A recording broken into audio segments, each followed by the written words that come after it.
Hello students, welcome to Shiny Maths. 8ஆம் வகுப்பு எடுத்துக்காட்டு 1.16 பார்க்கலாம். இரு விகிதமுறு எண்களின் கூடுதல் 4/5 ஆகும். அதாவது 2 விகிதமுறு எண் இருக்கு, அதை கூட்டுனா 4/5 கிடைக்கும். ஓர் எண் 2/15 எனில் மற்றொரு எண்ணை காண்க.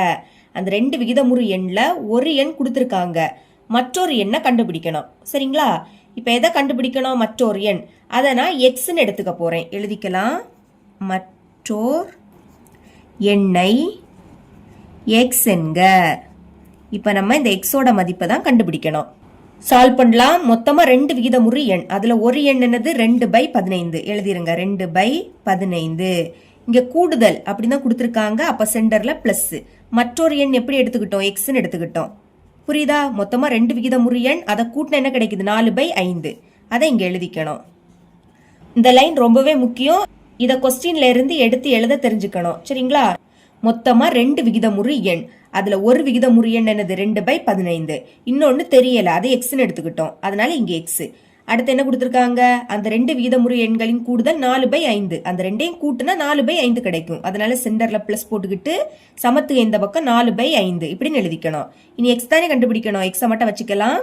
அந்த சைடு என்னது இருக்கு? 4/5. இப்ப இதை முன்னாடி எந்த குறியீடும் இல்லாட்டா பிளஸ் இருக்குன்னு அர்த்தம். பிளஸ் சமத்துக்கு அந்த பக்கம் போச்சுன்னா மைனஸ் ஆயிடும். சரிங்களா? மைனஸ் 2/15 இப்படின்னு எழுதிக்கணும். ஓகே, இப்போ நம்ம பகுதியை சேமாக்க போறோம். இது 2ல சின்ன நம்பர் என்னது? 5.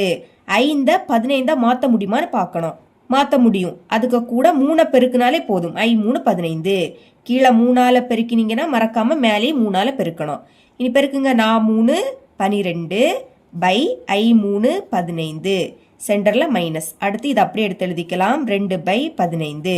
இப்ப பகுதி சேம் ஆயிடுச்சா? அப்ப அதை ஒரு வாட்டி தான் எழுதணும். 15 ஒரு வாட்டி எழுதிக்கிட்டு மேல உள்ளதை அப்படியே எடுத்து எழுதிக்கணும். 12 சென்டர்ல மைனஸ். அடுத்து இந்த 2 கழிங்க. 12ல இருந்து 2 கழிச்சா என்ன கிடைக்கும்? 10ன்னு கிடைக்கும்.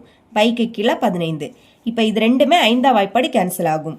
2 10. அடுத்த 3 15. இதுக்கு மேல கேன்சல் பண்ண முடியாது. அப்ப மேல பாக்கி 2 இருக்கு, கீழே என்னது இருக்கு? 3 இருக்கு. இதுதான் எக்ஸோட மதிப்பு. கொஸ்டின்ல மற்றொரு எண் கேட்டிருந்தாங்க. ஆன்சர் இந்த மாதிரி எடுத்து எழுதிருங்க. therefore மற்றொரு எண் = 2/3. இவ்வளவுதான் இந்த சம்.